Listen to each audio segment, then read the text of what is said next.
There is a man alive today who will deceive billions of people, rule the entire world for 7 years, and declare himself God. His name has been encoded in the Bible for more than 2 million years, and you may be preparando a way for him without even realizing it. If you missed the first video in this series, go back now and watch it, because every piece of this revelation is crucial. Subscribe and hit the bell. Time is running out, and you cannot miss what comes next. Welcome back to Portals of the Unknown, where we unravel the deepest truths of reality. The figure of the Antichrist, the beast, the man of lawlessness, the son of perdition. These names echo through the centuries with a weight of terror that no other prophetic figure carries. But here is what most people don't understand. The Antichrist is not a demonic creature with horns and a tail. He will be human, charismatic, brilliant, loved by multitudes, a solver of impossible problems. And when he appears, the world will not run from him. The world will run to him. Let's go straight to the scriptures. Second Epistle to the Thessalonians, chapter 2, verses 3 through 4.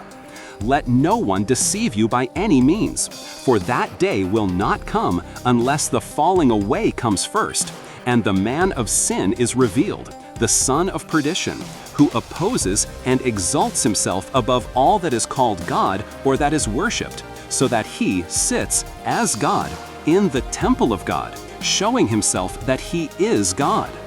Analyze every word.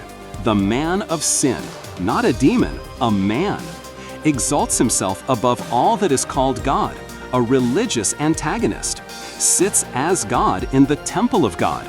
He will literally claim divinity in the most sacred place of Judaism. And this leads us to a disturbing question. For this to happen, the third temple in Jerusalem needs to be rebuilt. Currently, on the spot where the 2 previous temples stood is the Dome of the Rock, one of Islam's holiest sites.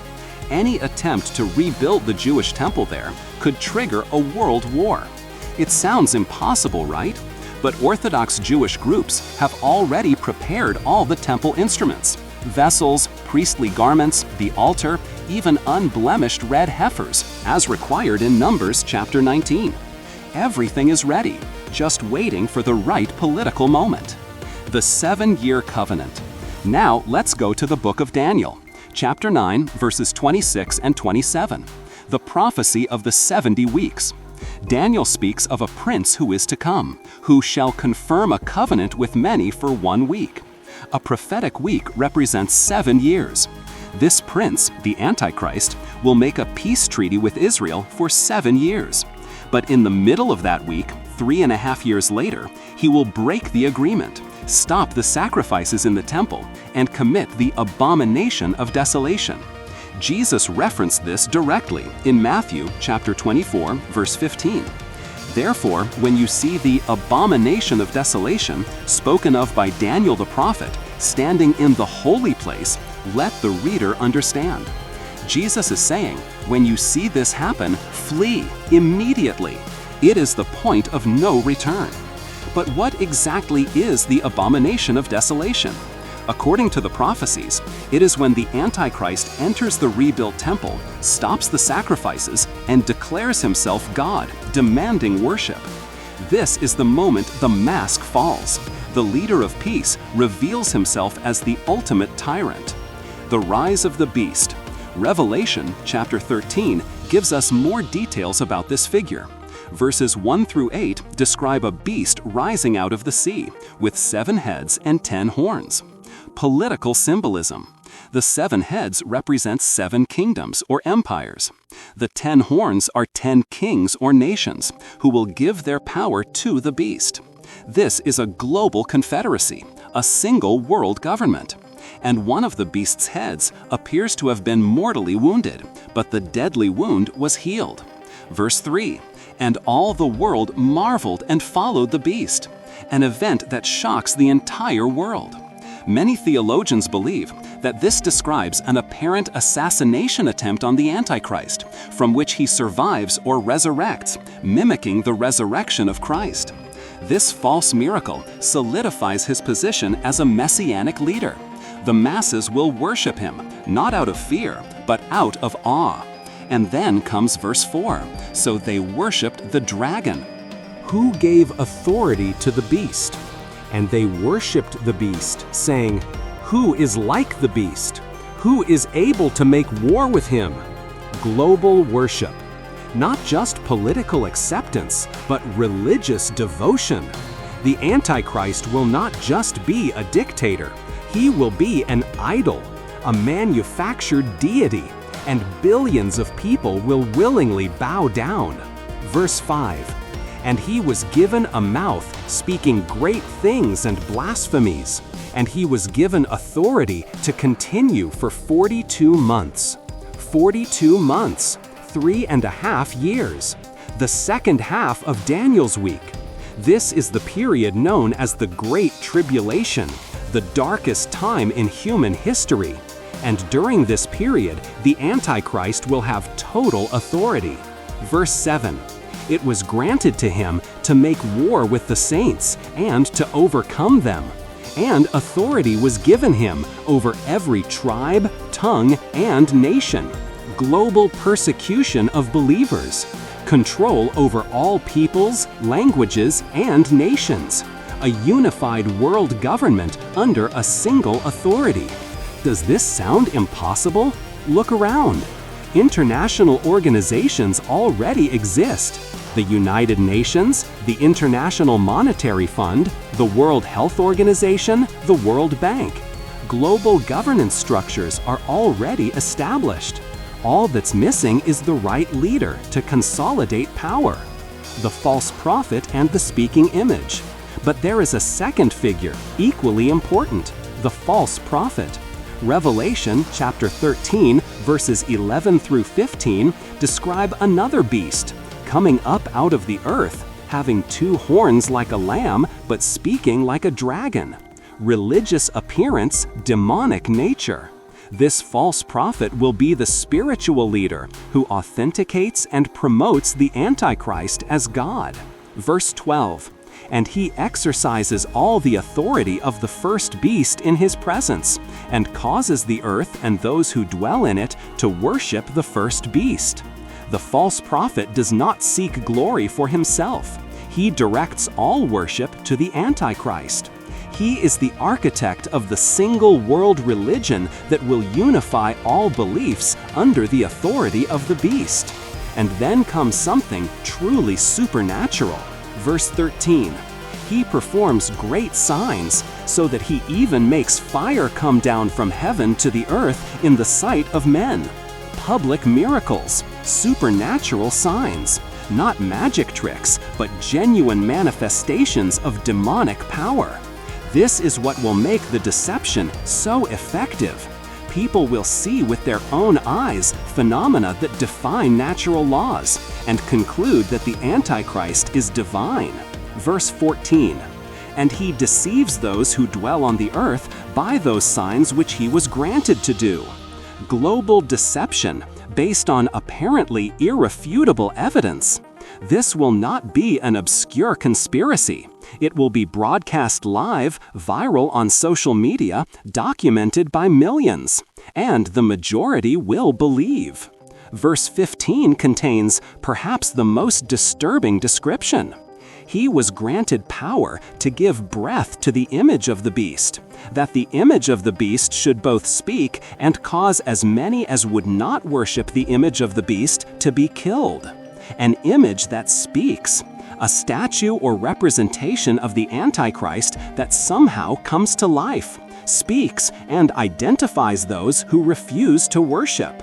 In the 1st century, John was describing something he had no vocabulary to explain.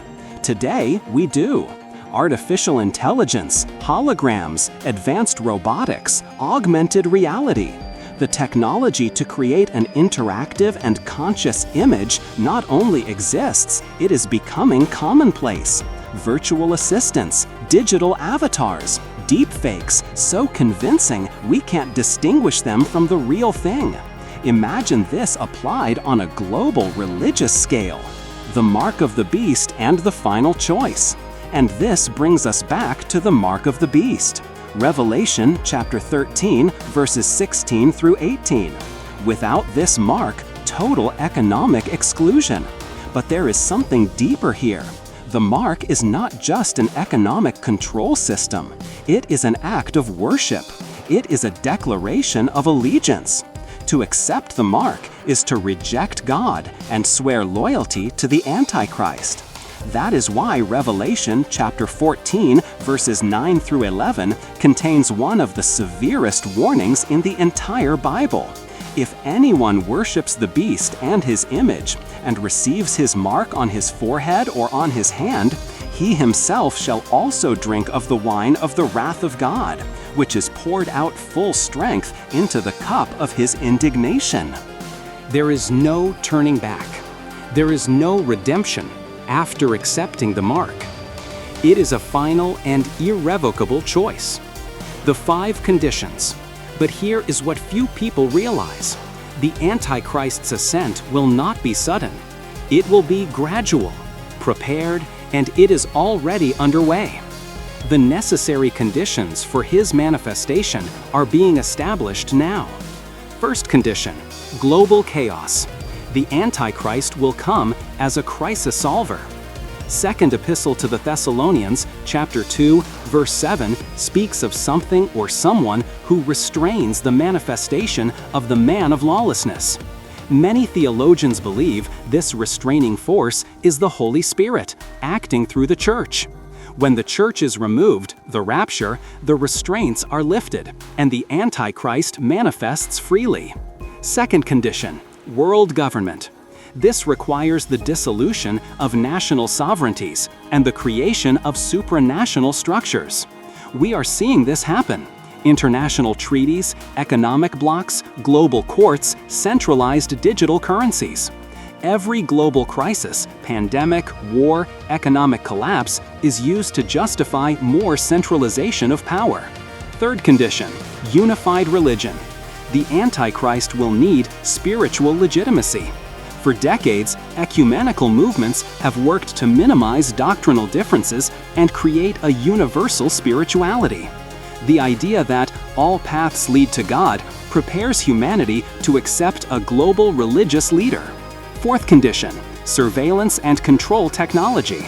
The mark of the beast requires infrastructure, facial recognition, digital currency, social credit, Internet of Things. Everything connected, everything traceable. And the population is willingly surrendering privacy in exchange for convenience. Fifth condition, moral identity crisis. When society loses objective foundations of right and wrong, it becomes malleable. Moral relativism, deconstruction of traditional values, rejection of transcendental authority all create a vacuum that a charismatic leader can fill. The master manipulator. Daniel chapter 8 verses 23 through 25 describe personality characteristics of the Antichrist.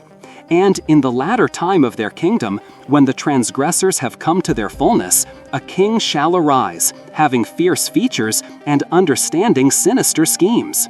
His power shall be mighty, but not by his own power. He shall destroy fearfully and shall prosper and thrive. He shall destroy the mighty and also the holy people. Through his cunning he shall cause deceit to prosper under his hand. Fierce features, an intimidating or striking appearance. Understanding sinister schemes, occult knowledge, possibly involved in esoteric practices. Not by his own power. He will be empowered by supernatural forces, specifically satanic ones. Cunning shall cause deceit to prosper. A master manipulator, intelligent, persuasive, capable of making evil look good. And there are geographical indications. Daniel and Revelation suggest that the Antichrist will emerge from a nation or region within the ancient Roman Empire. Europe is often considered the most likely location. Others point to the Middle East. But the consensus is that he will arise from within the Western or Mediterranean political system. Some have tried to identify historical figures as the Antichrist: Nero, Napoleon, Hitler, Stalin.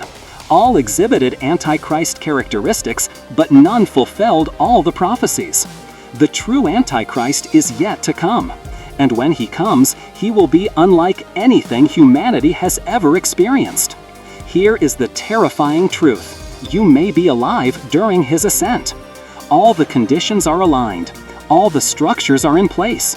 All that's missing is the right moment and the right figure. And when he appears, most people will not recognize him. They will see him as a hero, not a villain, as a savior, not a destroyer. The final warning: the Antichrist is not just a prophecy about a man.